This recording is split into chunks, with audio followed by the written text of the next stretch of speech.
법 위반인가 아닌가를 보자고 하는 것이냐. 예. 저는 그게 아니라고 생각합니다. 예. 지금 현재 야권의 경우에는 윤석열 정부가 등장하기 이전부터 이미 탄핵을 얘기하기 시작했습니다. 그리고 예. 매주 탄핵 시위를 했습니다. 예. 결국 탄핵으로 갈 수 있는 꼬투리가 뭐가 있는지 찾아보자. 예. 라고 하는 게 목적이다. 예. 이것은 뭐 김용태 의원도 최근에 비대위원회에서 그런 얘기를 한 바가 있고요.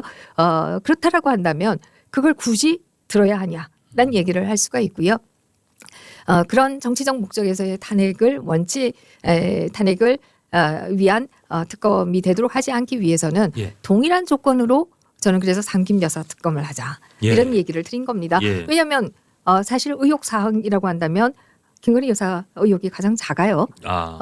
김혜경 여사의 경우에는 성남시청에서부터 경기도지사에까지 소위 공무원을 본인의 사비서처럼 사용한 거 아니겠습니까? 그러면 국가 예산으로 비서를 부렸다라고 하는 얘기고요. 그런 지금 의심이 들고 있는 거죠. 네, 예. 뿐만 아니라 뭐 그런 의심이라고 얘기하기 어렵지 않나요? 왜냐하면 성남시청이나 경기도청에서 그 공무원들을 본 적이 없다는 거 아닙니까? 일하는 것을. 보통 이럴 때 또 진행자가 의심을 한번 해야 되는 또 예. 그런 게 있습니다. 뭐 어찌됐든 그렇다라고 하면 그것과 더불어서 뭐 각종 뭐 소고기에서 뭐 제사 음식에 이런게까지 다 경기도의 법카로 소위 이루어졌다라고 하면 그거 다 합치면 3억이 넘는다라고 알려지고 있어요.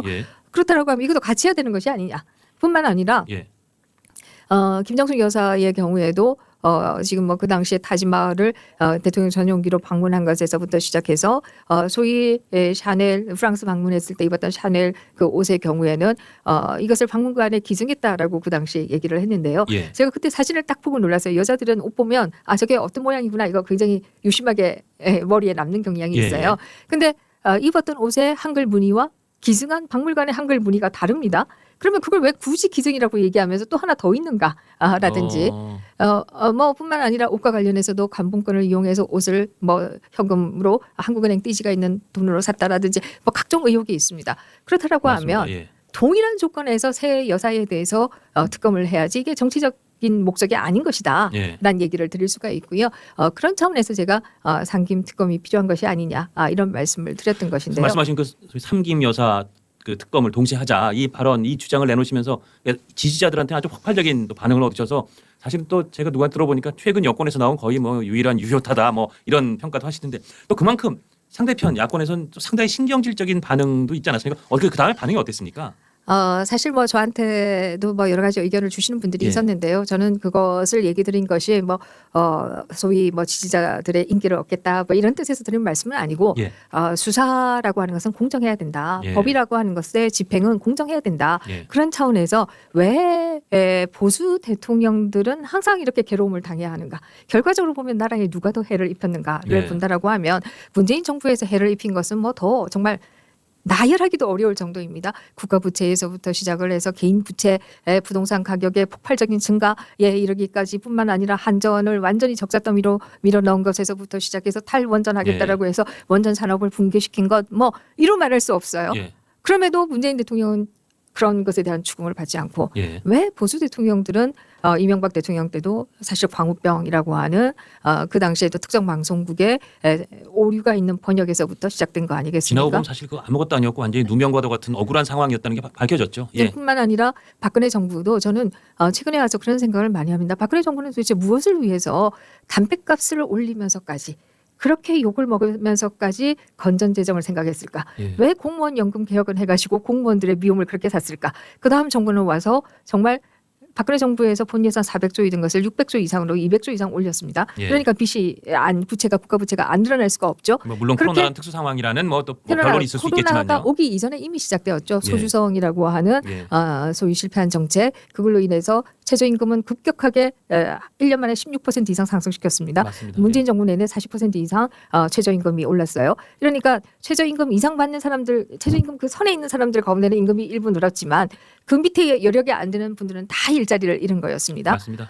이런 것에 대해서는 왜 아무 얘기하지 않고 있다가 이제 이거 좀 교정하니까 또 탄핵을 얘기하는가 하는 얘기를 할 수밖에 없고요. 그런 면에서 저는 굉장히 불공정하고 뿐만 아니라 진보는 기본적으로 보수 대통령에 인정하지 않는 소위 대선 불복 상황이 있는 것이고 이런 것을 방지하기 위해서는 법 집행이 공정해야 된다. 그런 차원에서도 김건희 여사에 대한 특검을 하고자 한다라고 하면 같이 해야 된다. 이런 생각을 했던 것이고요. 다시 그 삼김 그 여사의 그 특검으로 얘기를 좁혀보면 사실은 이제 특검이라는 게 원래 검찰, 경찰, 검찰의 일반적인 수사기관이 수사를 고소고발이나 인질에서 수사를 하다가 수사가 미흡하면 특검을 하는 거지 않습니까? 바꿔 말하면 사실은 말씀하신 김혜경 여사나 김정숙 여사의 관련된 사건도 지금 검찰의 수사가 진행 중이거나 또 일부 고발이 돼 있거나 그런 사안들이 있는데 이 검찰에서 수사가 잘 안 되니까 결국 특검을 하자 이런 주장으로 이제 충분히 여겨질 수 있는 거 아닙니까? 마침 최근 그 검사장 인사 갖고도 상당히 뭐 논란도 많고 그래서 이게 방탄 김건희 여사 방탄 인사다 아니다 이건 어떻게 보면 지금까지 너무 미적미적된 검찰에게 방탄이 제대로 수사라는 그런 인사다. 굉장히 말들이 많습니다. 당선인께서는 어떻게 보세요? 네, 들리는 얘기는 2월에 인사를 하기로 되어 있었다라고 하는 것이고요. 그러나 2월에 인사를 하면 총선을 앞두고 인사하는 것이 부적절하다라고 하는 것 때문에 인사를 미뤄왔다라고 하는 것이죠. 그래서 특히 이제 소위 김건희 여사에 대한 수사는 5월 4일인가요? 하겠다라는 보고를 했다라고 하는 것이고 인사가 있기 바로 뭐 한 열흘 전의 얘기이기 때문에 아직 수사팀도 제대로 완전히 꾸리고 수사가 진행이 되어 있는 상황이 아니었기 때문에 이것이 수사에 대한 개입으로 보기는 어렵다라고 하는 것이 지금 용산 대통령실에서 얘기하고 있는 거 아니겠습니까? 뭐 일정 정도 저는 일리가 있는 얘기다 이런 생각을 하고요. 김혜경 여사나 김정숙 여사에 대한 사건도 사실은 일부 수사가 진행 중이거나 또 고발된 것들인데 그 부분을 왜 제대로 수사하지 않느냐 이런 불만도 있다는 얘기가 있더라고요. 그렇습니다. 제가 이제 들고 싶은 얘기가 그거입니다. 그래서 한 여사에 대한 수사를 하고자 한다라고 하면 다른 여사들도 같이 해야 되는 것이 아니냐. 특히 혐의의 경중을 따져본다라고 하면 다른 두 여사의 혐의가 더 크다라고 하면 한쪽만 얘기한다라고 수사하겠다라고 하면 이것은 불공정한 것이 아니냐 이런 얘기를 할 수가 있을 것이고요.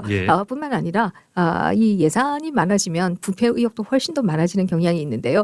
문재인 정부에서 예산이 급격하게 늘어났다라고 하는 것은 그만큼 다양한 부패의 의혹들이 많이 생길 수 있다라는 얘기이고요. 그 때문에 우리가 가졌던 갖가지 의혹들이 굉장히 많이 있지 않습니까? 그런 것에 대해서 아무것도 속 시원하게 수사된 것이 없어요. 지금까지 본다라고 하면 특히 저는 굉장히 분노하게 되는 것이 김혜경 여사에 대해서 소위 선거법 위반 혐의에 대한 10만 몇천 원짜리 이것만 기소를 했습니다. 그래서 마치 김혜경 여사는 10만 원짜리도 다 파헤치는데 다른 쪽은 안 한다. 그렇죠. 이런 식의 프레임이 선거운동 기간에 굉장히 공격의 빌미가 됐습니다. 네, 되었습니다. 이렇게 본다라고 하면 결국 검찰이 부지런하게 수사하지 않은 것이 결과적으로 여권에게 얼마나 해를 줬는가 이런 생각도 동시에 해볼 수가 있고요.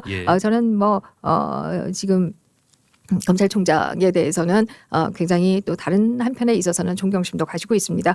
그가 공직자로서 참 올바른 생활을 했다라고 하는 것에 대해서는 굉장히 존경심도 가지고 있는데요. 물론 대학교 후배입니다만은 한 번도 본 적도 없는 후배입니다만은 그럼에도 그런 면에서는 존경심을 가지고 있지만 그러나 법의 집행은 공정하고 균형감 있게 그리고 무엇보다도 신속하게 지연된 정의는 정의가 아니라고 하지 않습니까? 그런 면에서 본다라고 하면 신속한 수사가 이루어져야 됐는데 그러지 않다라고 하는 것이고요. 특히 대한민국 정치 사상 에 있어서 가장 나쁜 선거 범죄 중에 하나 특히 민주화 이후만 본다라고 하면 울산 시장 선거에 대한 청와대의 8개 조직의 개입이다 이렇게 얘기할 수 있을 것이고요. 이것은 단순한 의혹이 아니다라고 하는 게 이미 황운하 의원 등이 1심에서 이미 그렇습니다.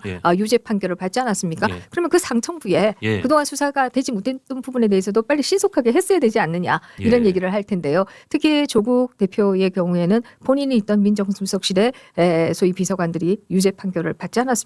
그러면 조국 민정수석이 정말 무능해서 그 내부에서 뭐가 일어나고 있는지 몰랐던 것이든지 아니면 본인도 알고 있었던 것인지 이런 것에 대한 수사가 이루어졌어야 되는 것이 아니냐 이런 생각을 하게 되고요. 그런 면에서는 검찰이 그동안 너무 소위 정치 수사에 대해서 자제해왔던 것이 아니면 많이 수사가 돼 있지만 한순간에 뻥 터뜨리려고 안 하셨는지도 제가 진실은 알 수가 없습니다만은 검찰 수가 그럴 리는 없습니다. 네, 그러나 어쨌든 지금까지 본다라고 하면 그동안에 수사되어야 마땅했던 것들이 너무 지나치게 수사되지 않았다라는 생각은 하고 그런 있습니다. 의미를 담아서 하여튼 3김 여사 동시 특검을 하자 할 거면 그렇게 하자라는 주장을 하셨다 이렇게 이해하면 될 것 같습니다. 네, 검찰이 지금 이제 인사가 있고 난 이후에 부지런하게 수사를 하겠다라는 얘기를 지금 중앙지검장이 얘기하고 있지 않습니까? 사실 이런 수사들이 굉장히 복잡한 수사는 아니지 않습니까? 그렇게 본다라고 하면 특검 발의가 되기 이전에 수사 결과가 저는 나올 수도 있는 것이 아닌가 이런 생각은 하게 되고요. 어쨌든 공정한 수사가 진행되고 그 결과가 나오는 것